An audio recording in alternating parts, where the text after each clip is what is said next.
Hi, my name is Paul Wortman. Today I'm going to talk to you guys about the BLEEP, D-Bus, and Unix ALSA. Unlike earlier talks that I've done or in previous years, I'm not going to go as in depth into some of the basics, so I'm going to assume you guys have a little bit of knowledge of what we're talking about. I will do my best not to lose you, but here's kind of a preview of what we're going to discuss. So, who am I? I'm a PhD, I'm a Bluetooth security researcher and a research scientist. Everything I'm showing here is of my own opinion and my own work, so no reflection on employer, past, future, or present. Okay, so why do we do this? Because Bluetooth, I think, is a really interesting space. I think there's a lot of missing tools and ability to see into that area, so what I wanted to do was make a Swiss Army tool for allowing us to look into that Bluetooth space and kind of set some good bedrock, so that any of you who hopefully will be very interested in doing Bluetooth research at the end of this can get into space really easily. Now, why should you give a shit about Bluetooth? Well, there's a lot of stuff that happens in this space. If you remember back in mid-January, we had Whisper Pair that occurred. Now, while this was all fascinating and scary, basically what had happened was because Google did some of their own special in-house pairing, you could just connect to audio devices and pull from it. Now, looking at a presentation by Tarlogic Security back at the CCC this past December, they were talking about, oh, well, we made a tool named Blue Spy about a few years ago that kind of does the same thing. This will become important because we're going to dive into it, but this is one of the reasons you should pay attention. As far as good news can come out of a kidnapping, you got a really cool tool that got built that would reverse random public addressing, which is a method that Bluetooth uses in order to protect itself out in the wild. Not the best situation to have the Bluetooth knowledge pool expanded, but you know, I'll take a win where I can. The other stuff that's coming up that I think is really important, you all should keep in mind as we move forward with Bluetooth, is there's a lot of pushing to improve like location recognition, and like if you're doing, say, a fox hunt, instead of just knowing that, oh, the device is further away, it's closer away, you can get an idea of, okay, well, do I know which direction this device is in? You still deal with some of the antenna issues, but you're seeing some more advanced usages of Bluetooth. So unlocking computers on its own, that sort of thing. A point for the presentation, anything that you see in red or later on you see highlighted in orange are all links. So when I upload these slides, you can click on any of them and they'll take you to the correct resource for it. There are also slides at the end that will type. Okay, so hopefully you care enough to pay attention for the rest of this chat. Does anyone remember what we talked about last year? Okay, so what we were talking about was the fact that Bluetooth devices will spit out advertisement packets that will have tons of data in it. And while this looks like junk, we see some interesting patterns that start showing up in it.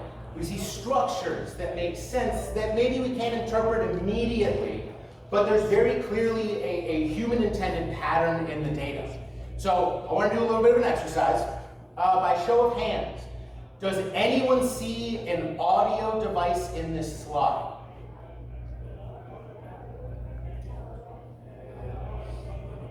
Possibly, there's like some... Is it the Mac? Fair. No. So this one's pretty difficult. There's not really much.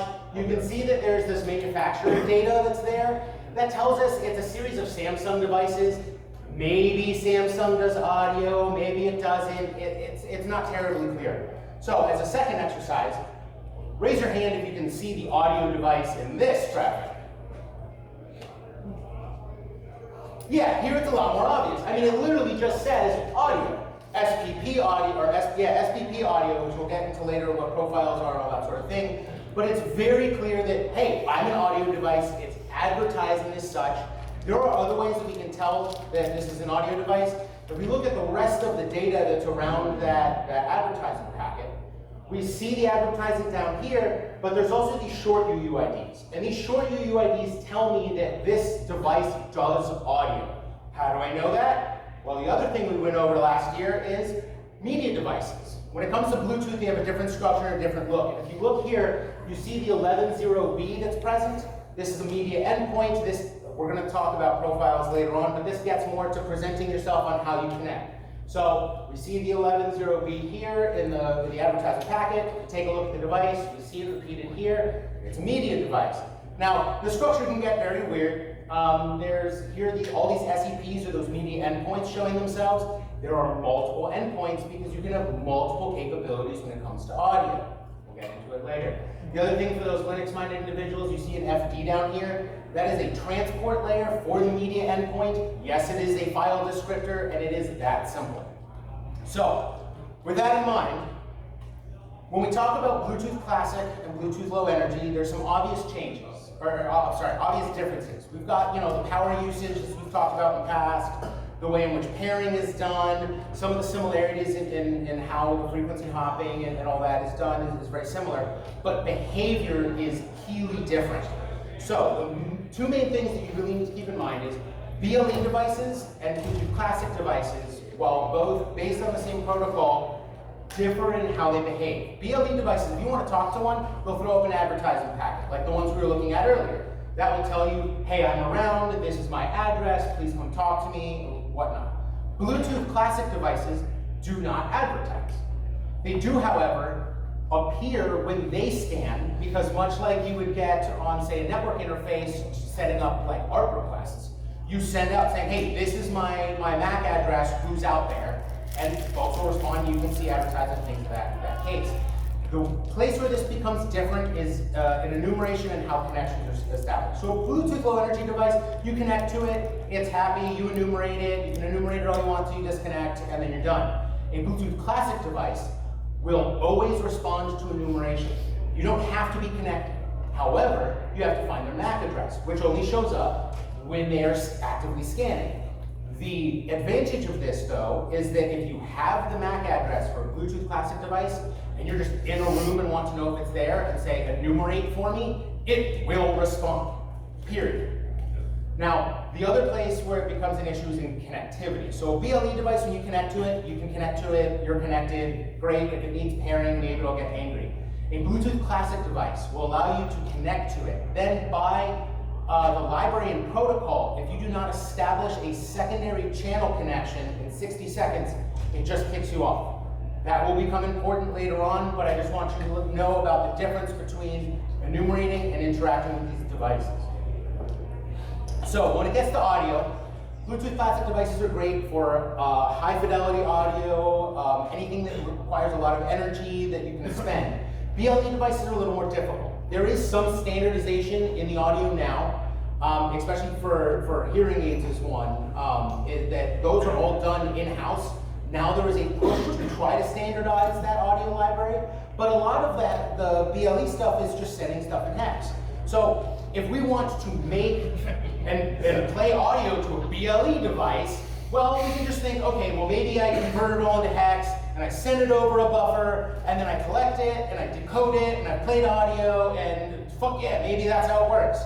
Well, this is where that TarLogic security talk came into play, because I was stuck trying to figure out how to do this. Yeah, there's forum posts that say, oh, encode it in hex, send it. Oh no, BLE devices don't actually do the audio, they just run as like a manager of the actual audio circuitry. Well, TarLogic security said, no, we can do this, we can capture audio. So great, take it apart. And what Blue Spy is basically doing is at first it's connecting to a Bluetooth device. There's some special configuration that they're doing that lets it all the magic work.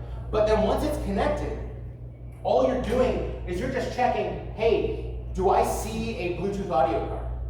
And if it exists, great. Is there a profile related to it? Set it, and then, hey, I'm just going to connect to this interface and get my audio.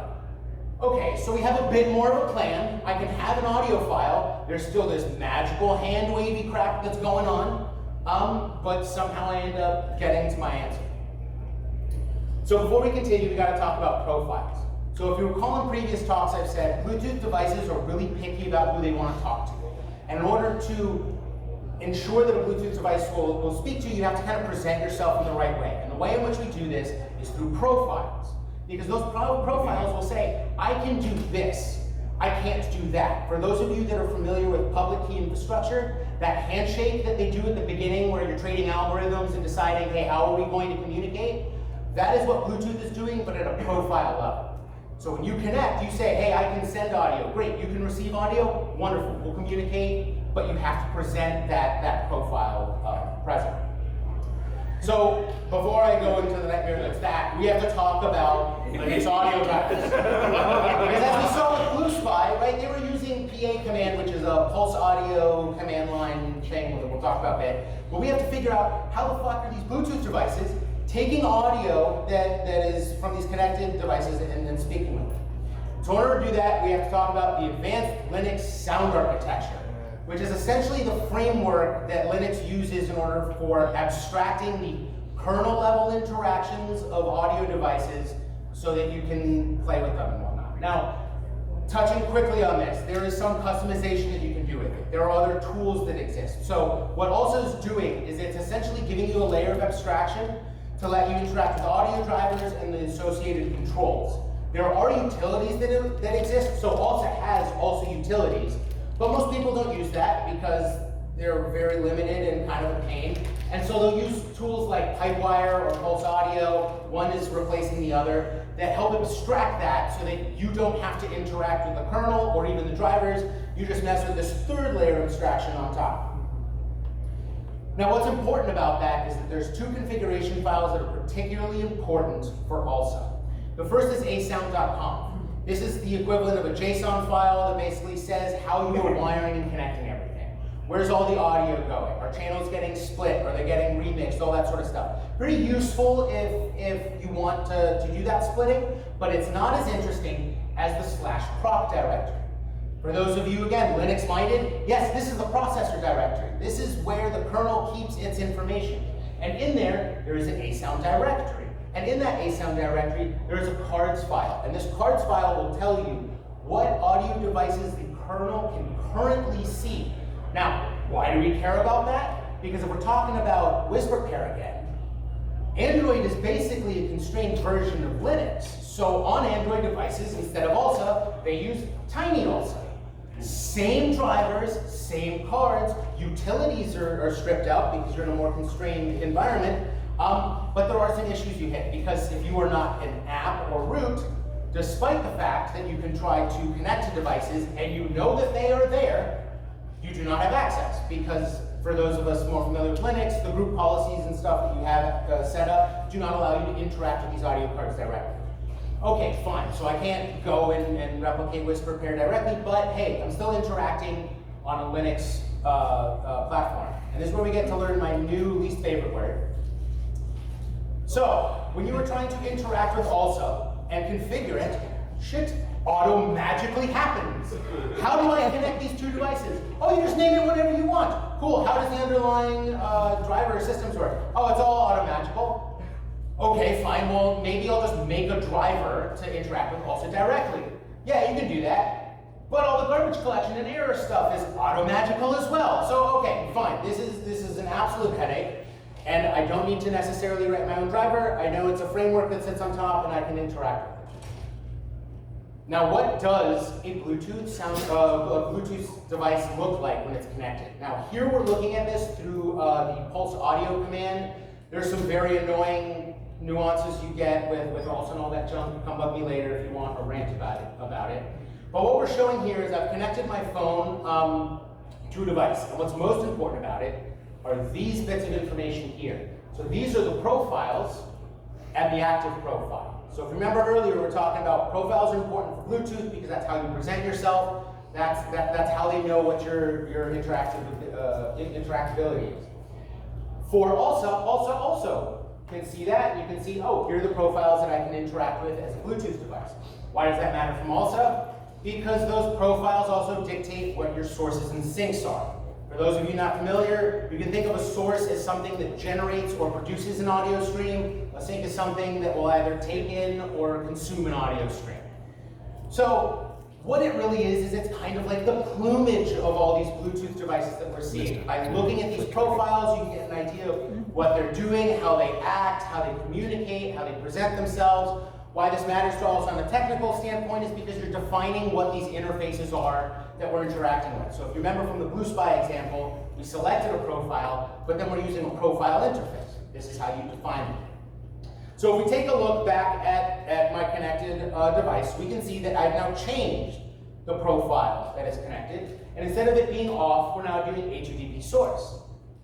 But there's something else that has shown up. We now see that there's a source, and a source under a source. If you're a phone, and you, of the things that generate audio, you're a thing that generates audio, what is this? It's your way to play audio from your phone to a speaker. Or basically, it's just gonna play the audio from your phone so that you can capture it and listen to it. But is this always the case? So here we're taking a look at a flip phone, and we've got a different profile select.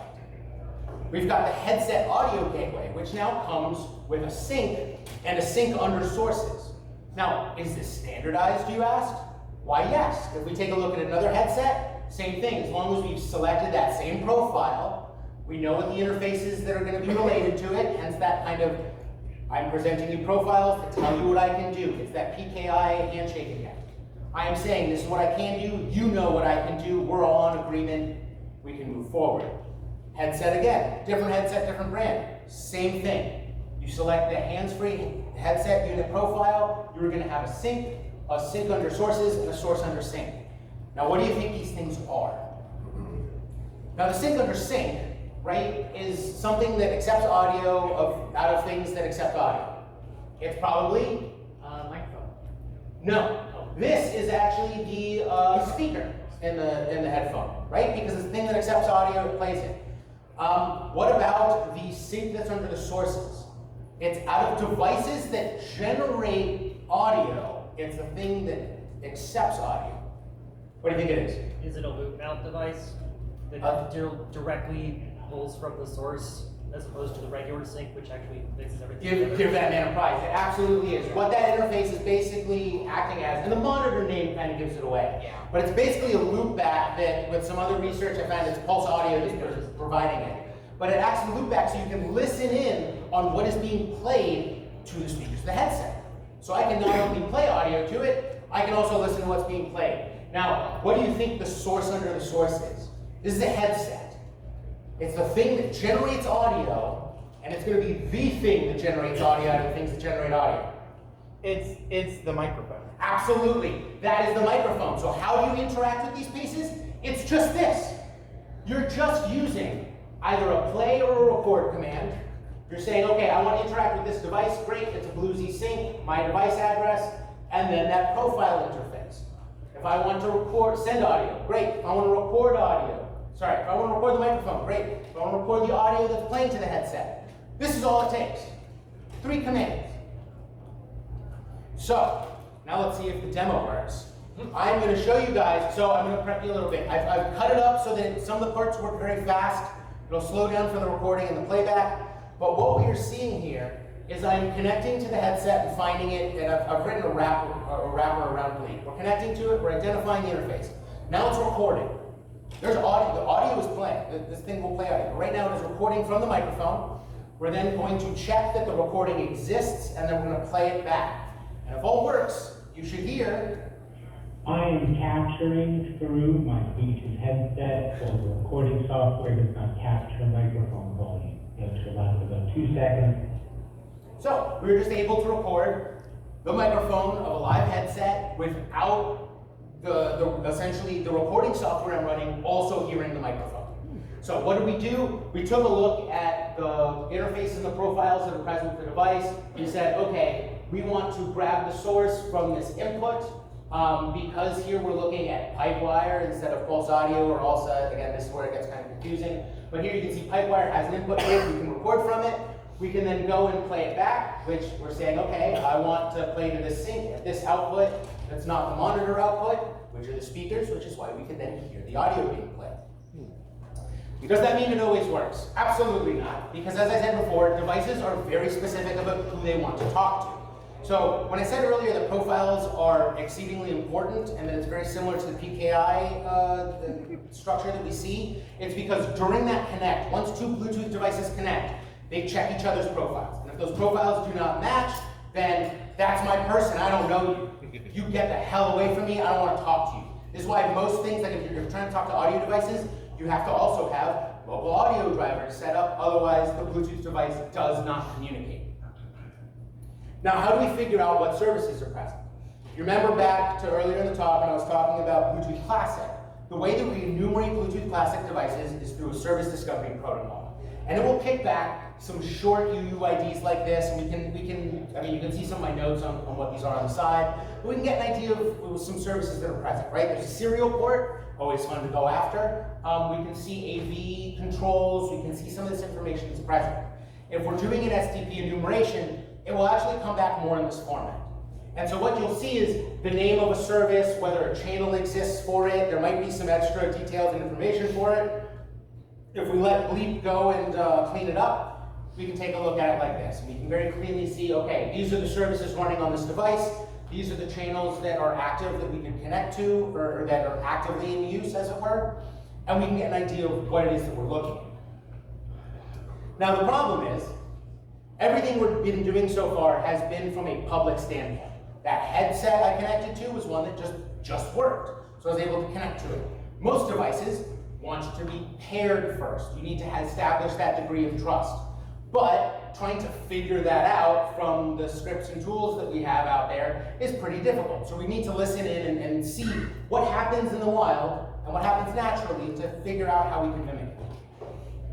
So before we go into that, I want to briefly touch on Bluetooth security. This is by no means all-encompassing of all Bluetooth security, but it's the basics you need to know in this sense. There are a few things. There's random address protection, which is that RPA, which is what that earlier scanner I was talking about in the second slide of why you should pay attention to Bluetooth. You can use that. What that essentially functions as is, I'm not going to give you my real name until I trust you, and once I do, great, you can have my government name, and you can call me by that.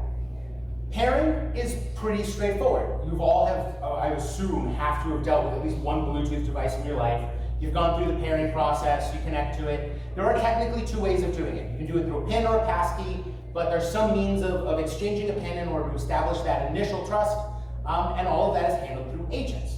Now, what are agents? Well, it's pretty straightforward. You've got two pieces as part of your security for performing that pairing process. First is you need an agent, which essentially is just the grouping of function calls in a single spot that allow you to ask for the PIN, ask for this, ask the user for information, send info out. The agent manager just kind of registers and unregisters devices. So what we want to do is we want to watch these two things communicate and see if we can catch them passing information back and forth. And the way in which we expect to do this is, okay, we want to pair and bond to this target. We're going to have the agent manager register a default agent, which will be our agent. We're then going to run our system and try to catch it. Now, for those of you who have seen the other talks or been here before, we've talked about the glib main loop. For those of you who may not remember what that is, if we think of our capability to look at these Bluetooth devices as kind of our Safari vehicle, right? We can listen to signals and other things that are coming in, that's kind of the radio. glib main loop is the engine to the vehicle. If that engine is not on and running, I don't care how much you wish you could hear and see stuff, it just will not fire. So when we're talking about a PIN process for Bluetooth, it is pretty straightforward. I simply say, hey, I want to connect to you. You say, great, what's my PIN? I send you a PIN, and if I'm right, great. If I'm wrong, too bad. So I decided, okay, great, how hard can it be to build your own agent? I'm going to take one of the examples the BTSig puts out on the website, and I'll build a simple agent. But I could not get it to work. And digging into it, I basically got to the point where I could see the dbus signals saying, hey, a PIN request has been fired off. Awesome. And then it should be handing me a request for this PIN, but I could not get the IO handler to work. So I had this great rig that would let me watch all this stuff happen, but not the last bit that I needed. So I'm frustrated, I'm tired, and I'm off wandering the internet looking for folks talking about Bluetooth stuff. When I come across a Raspberry Pi forum post, and hey, Android was kind of like Linux, Raspberry Pi is kind of like Linux, it should be pretty useful. So what this post was talking about was, hey, you want to turn your Bluetooth device into a speaker? Great. Also, here's how you can set up a custom PIN. Oh, hell yes, I've been struggling with this for months. So from there, able to find this tool that I'm able to use as a PIN to set up the world's most secure PIN, 1, 2, 3, 4, 5, and try to see, can I just pin to it? And I'm able to run it off my phone, I'm able to run it from the Bluetooth CTL tools, it all works great. So I go to try to replicate it with BLEEP, find it works. What was stopping me was the fact that a Python library would not send signals if I did not have it running in the foreground. because I backgrounded all my processes thinking, yeah, the agent will just handle it on the backside, it never generated. It just never once. Yeah, and of course, read all my libraries for everything I use in Python. Yeah. But once that worked, I could see the exchange. So I could see the pins go across, I could see the IO handler fire, and we were able to pair. And not just once, but twice, 3 times. Success. So, now, something you need to know about pins versus passkeys. Everything I did was with a pin.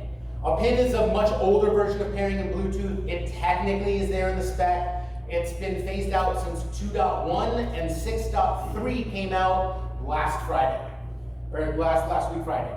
So pin pairing is kind of simple. It's alphanumeric. It does still show up. So if you're dealing with like development boards or IIoT, that is where you will find pins. And yes, they tend to be 1, 2, 3, 4 blue, because that's an easy pin to remember.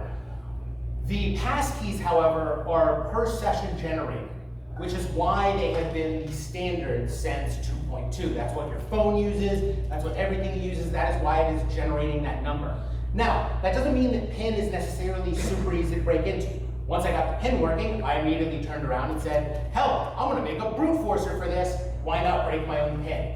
You can, but there are protections. It did start to blacklist my MAC address, it took a while for it to clear, and so I said, okay, I can use this the way that you might use Hydra to crack passwords, a few at a time if I'm really sure what I'm looking. But now, okay, everything we've been talking about has been in a Unix environment. So I would like to ask the crowd, do you all know where Bluetooth stuff is kept in the larger architecture? How many of you think maybe it's in one place? 2 places? Would you guess 7? Oh, no. Now, not all of these are, they're important, but they're not all terribly important. This first one, machine info, will just give you a pretty name. It's the alias you can set to your Bluetooth device. These next 2 are useful because there were configurations are kept. Now you think that would mean you can configure your Bluetooth device from here. Kind of. Some of the configuration information gets grabbed by the Bluetooth daemon. Some of it gets grabbed by ALSA or Pipewire, and none of it makes sense because even though it's all in the same configuration file, they don't necessarily grab the same thing, which is an absolute nightmare. Let's see, the sysclass areas where you can check out your interfaces, much like you would check -dev to see if a drive connected, good sanity check. The most interesting one, honestly, varlib Bluetooth. That is where all the cache and setting stuff is kept. So every Bluetooth device that you connect to, the ones you've bonded to, the ones you've trusted to, it keeps that information. That's why when you try to connect to those devices, you always see them. You don't have to go searching for them. You're not making that detection. All these issues I've talked about before where the dbus likes to forget and garbage collect, this is the mechanism behind it in the Linux environment. You can also edit and reconfigure your Bluetooth device in that space as well. Does it always grab it? Hell no, it doesn't, because if it worked, everyone would be playing with this stuff. But there is some very interesting information in there. These last 2, it's always good to know where the kernel dumps stuff for Bluetooth devices, and the last one is accessing the service. For those of you that know about Linux service files, it is great to know where these are and how to edit them. If you don't, take some time to learn them, but it's not going to kill you from being able to work in this space. Okay, so what have we managed to do so far today?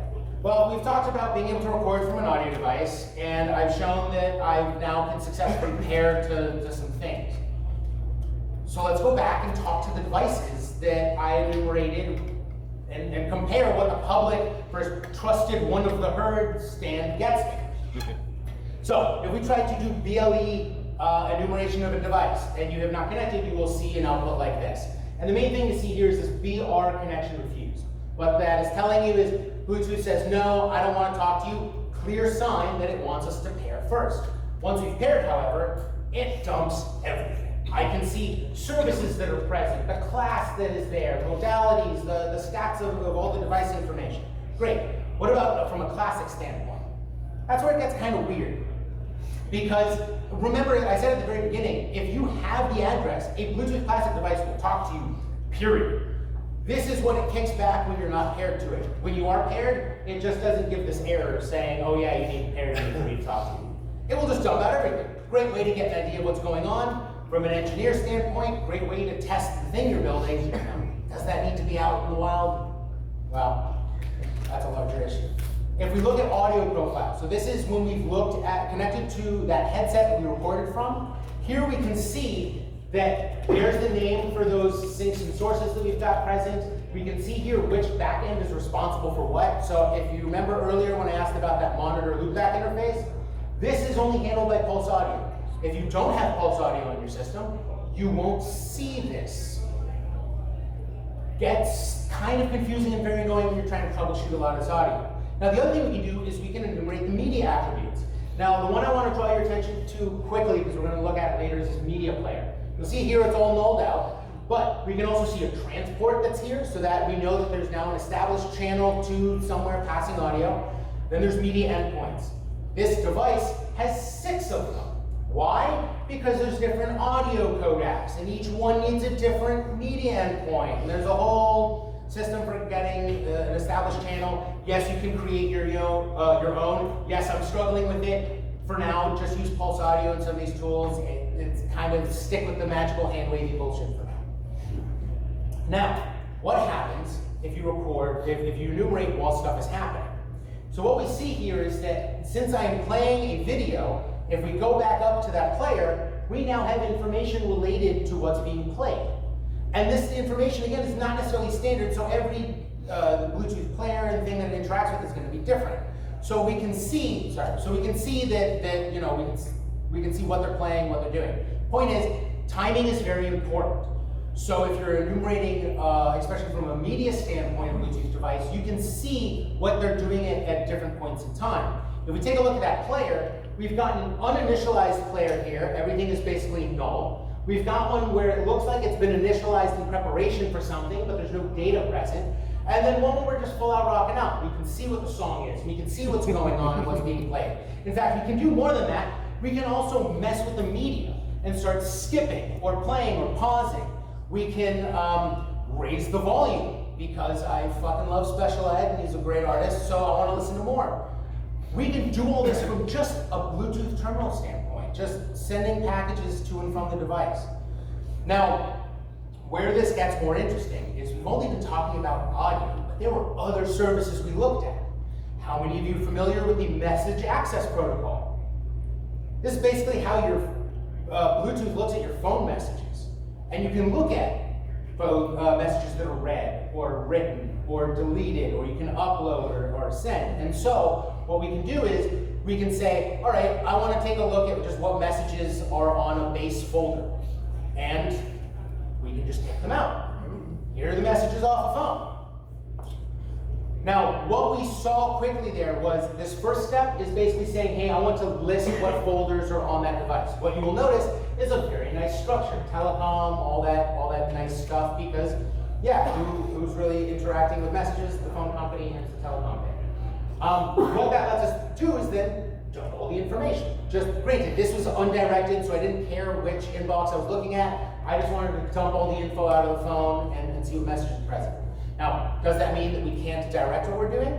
Absolutely not. We can decide, okay, well, I want to look at a very specific folder, or, oh, I want to look at all the outbox information. And because you can upload stuff, when we do go and say, okay, well, I want to take a look at the outbox, I can look at all the messages I uploaded, and all these texts that I've put on there.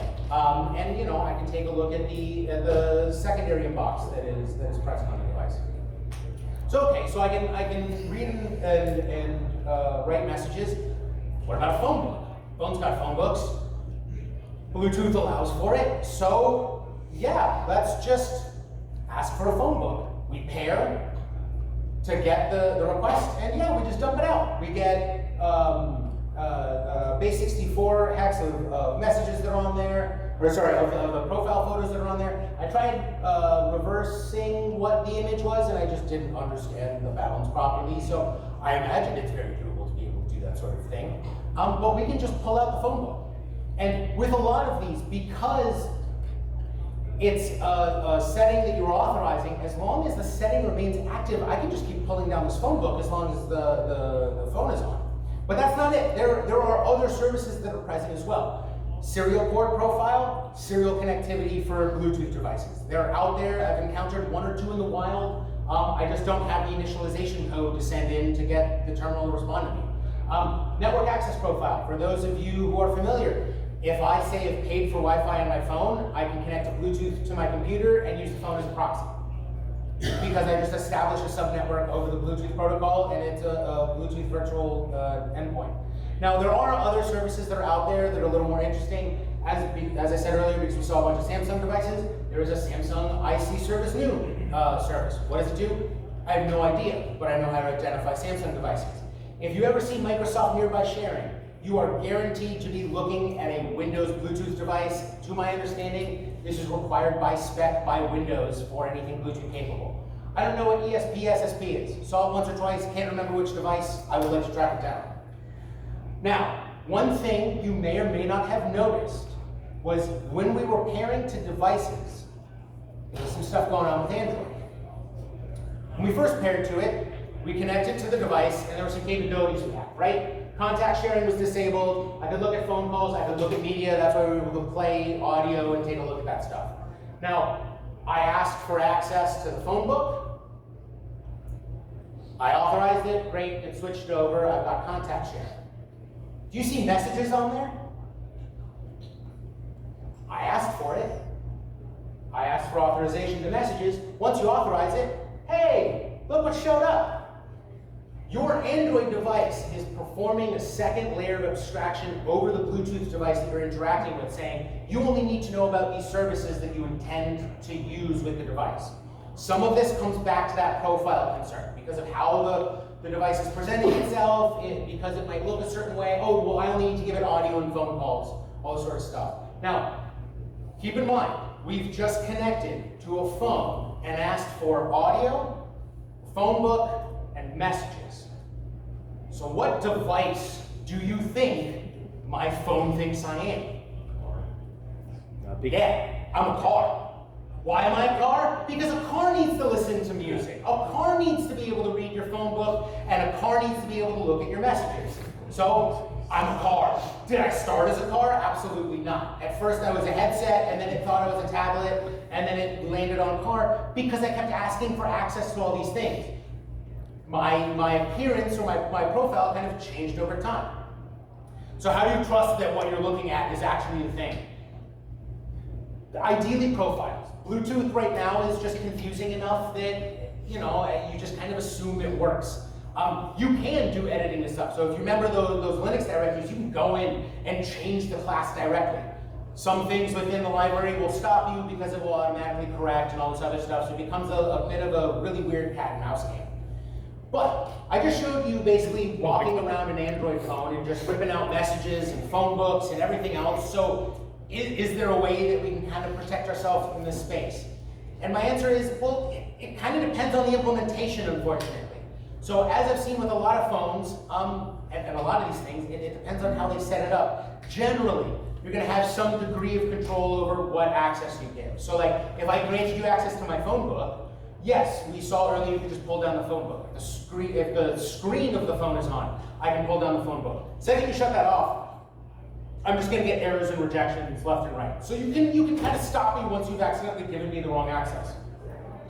The problem is that a lot of this is very dependent on the environment. So audio, what allows us to just go out and start grabbing audio from devices? Some of it, honestly, is just the configuration of the host you're on. If your computer that you're using doesn't have the right audio configuration, isn't presenting the right profiles, doesn't have the right tools configured, it just won't work. Or you'll have limits on your capabilities. So one of the things is when we're talking to those media endpoints, why can't I just establish my own transport to get a file descriptor so I can just pull and push audio? The reason why? Pipewire and pulse audio, because they're grabbing it first. They're grabbing it sooner than you are. So maybe on a much more constrained embedded system, say like the phone where you're just interacting with drivers directly, it might be more easy, or it might be more difficult depending on how simple it is. What about from a security standpoint, right? We talked about the fact that you can create an agent. I made an agent. Why can't you just customize it to whatever you want? You can to some degree. If you really want to do pins, you can make the pin kind of whatever you want. As we saw, there was brute force protection that was kind of present and that sort of thing. But maybe don't use the default. don't do some of those things. You can get fancy if you would like. Bluetooth passkey, which is generally what is used, is for the most part considered safe. You could go into the Bluetooth library and source code and edit directly to do funny things or whatever, but when has homebrewed security ever not been an issue? So, now I get to be a little bit evil, try to scare you about why all this stuff is important. So, the things that we've been talking about, and a lot of the caveats I've been giving you have been for more current technology, or things that you can expect actually follow the spec. Current spec is 6.3. If you go out trying to buy a dev device or a new Bluetooth device, it is using 5.0. Most of those devices out there are like 3.0 or 4.0 that have just work capability. When was the last time you bought a new Bluetooth headset? Does it make a sound when you connect to it? The Bluetooth. Because the thing that really scares me is, in the newer spec, they are moving for single source multi-sync audio, which granted has a benign user story for it, which is the idea that if you're in a museum and you're looking at an exhibit, you could have an audio piece about the exhibit playing in different languages, all on different audio sources. You connect to the audio source in your language, you listen to it until it loops back to where you started and you leave. My question is, when I connect my Bluetooth headset, it makes a ding sound to confirm to me that I've connected. Am I going to hear a ding every time someone else connects? Am I not going to hear a ding every time someone connects? Because in a museum, I can see not wanting to hear every connection. But this capability is being moved to your phones, to all Bluetooth devices, because it's part of the newer spec. If you're on a phone call and you've connected a headset, pretty easy to know. I hear the ding, the phone pauses, great. What if you can have two people listen? Is your phone going to ding? Are you going to be able to tell that someone is listening?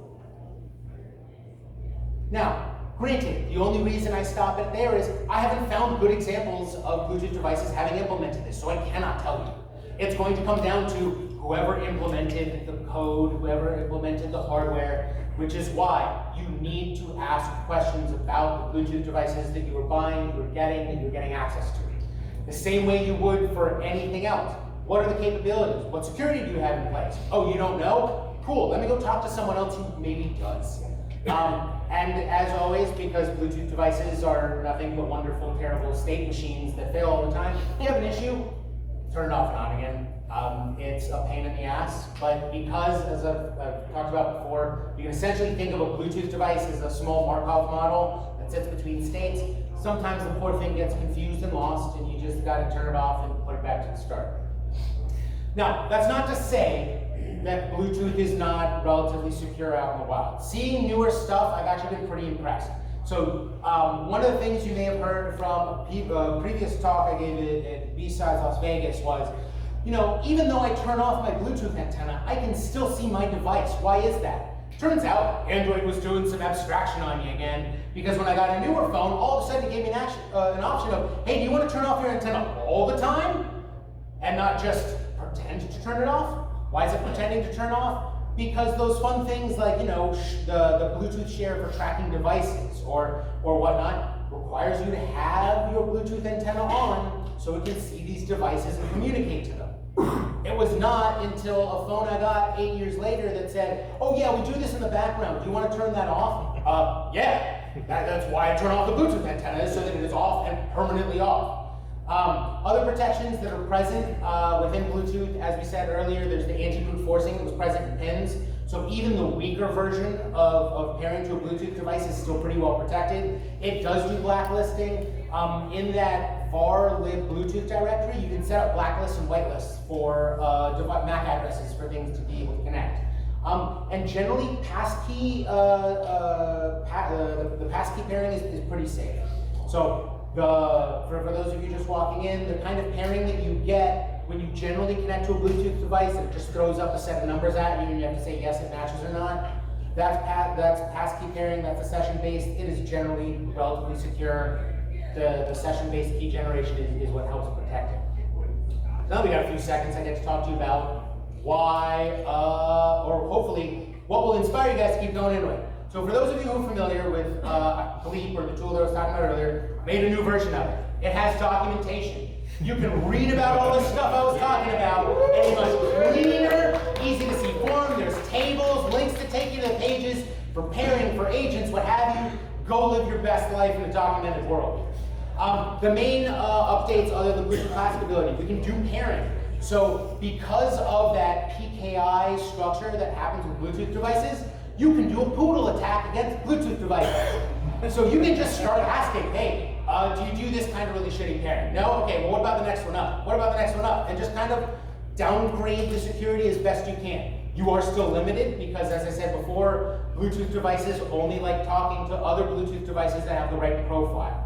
So you might have some wiggle room in what you can do, but if you just don't match enough, it just doesn't want to play. There are some operational modes for using BLEEP that I've tried to improve. Ignore interactive mode, it's just there in case one of you stumbles into it and wonders why I sold you a lemon of a tool to interact with. If you're in interactive mode, quit, go back to the help menu, I promise you it'll get better. The CLI is a lot of what you were seeing in the slides. So all those commands for reading audio, writing audio, enumerating devices, those were all from the CLI side. The debug is the more advanced stuff. So that is where I'm testing tools and trying to make it easier to get in. CLI looks like this. We're enumerating a GAC device. In fact, I enumerated this device Friday while sitting in one of the talks. You can see you just send it, kicks out info, all that stuff. Now, for my Linux-minded brethren, debug mode has an LS and a CD in it. So you can just connect to the device and look around. Hey, here's the interfaces that I want to look at. Oh, there's an HCI antenna. Great. You can CD to that antenna and see the interfaces that are there. You can look up properties. I promise you I'm trying to make this as easy as possible. So why am I doing this? Because I want to lower that bar for entry. There are not a lot of us doing Bluetooth research as far as I can tell. The only major group I've really seen is Tarlogic, and again, they present once, twice a year, something like that. They've got good material, but there should be more folks doing Bluetooth out there. And so I have done my best to make an easy to use tool that hopefully makes it so you guys are excited and want to do some Bluetooth research. So, that's my presentation. Thank you for your time. Any questions?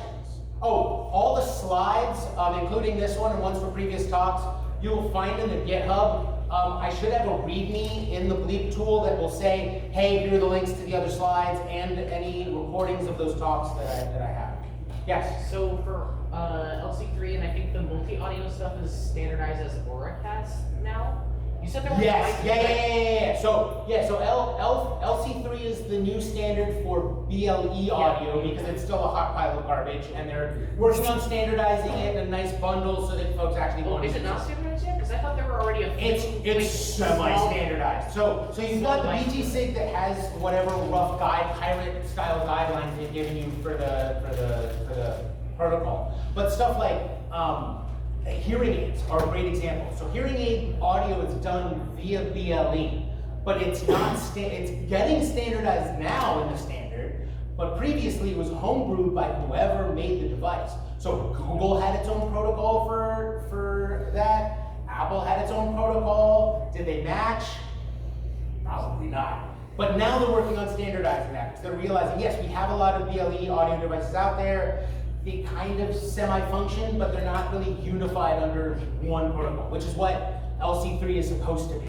I think it's supposed to be the standard for BLE audio, because they've already got HUDP for Bluetooth Classic, and you just can't use it for BLE because it's just too much power required for that kind of fidelity of audio. Any other questions? Yes? I was wondering if the PIN or the pass key could be used as like a one-way channel with a custom code, you could get the device to do something different if you matched on. Absolutely. In fact, there's a challenge I'm working on messing with it is doing exactly that. And so I've got a PIN set up so that when you provide the PIN, even though the rest of the connection fails because you're not presenting the right profile, it did see the MAC, and so I can grab that MAC, save it elsewhere, and then either send it to perform some other action or perform some action entirely. That's why I was saying, you know, those service files are a great way you can do that. You can set it up as cron tasks or other services within Linux to do all these actions, absolutely. And that is a heck of a rabbit hole because now you're learning how to intercept those kernel signals and then act on them. But yes, absolutely. That's why one of the big examples you see for channel sounding especially is folks are like, oh, I've got a Bluetooth watch. As I walk up to my computer, it unlocks itself. Okay, cool, you can do that. I'm sure there's more you can do with that space, but yeah, just a face level. Yeah, you can have it so that once it sees I'm in range, or once I've sent the, I mean, you can basically do port knocking with the pin. Yeah, you need a cryptographically secure. You can't just be like, here's the MAC. You need to challenge. Well, so, and this is where my ignorance starts to show, because in theory, according to the spec, the channel being used should be encrypted by newer standard. It's just that the pin is only just the pairing process. So the only thing that limits it from the pin is that you can do it as a call and response. And I can just say, hey, is this it? Can you tell me yes or no?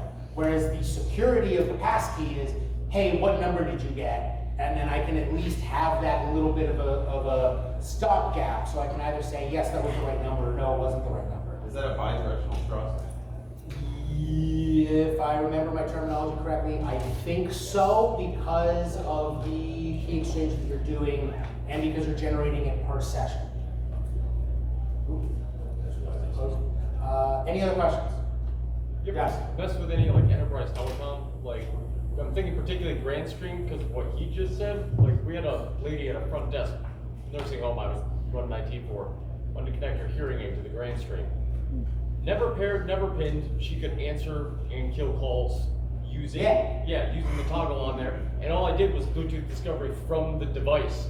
I found out later that I could actually do a lot more, and I'm not gonna talk about that. But like, But yes, scary, scary. absolutely. So that this is why, honestly, the only thing that's slowing down this research is I just don't have enough targets to keep enumerating. Yeah. But yeah, I could absolutely see that working, because of, somebody who has a hearing aid doesn't want to hear dings and shit all the time when they're using it. So why would you build it into it? So get back to the Orcast thing. If you have a phone that can accept 2 connections and you're on a phone call, are you going to hear me connect? Are you not?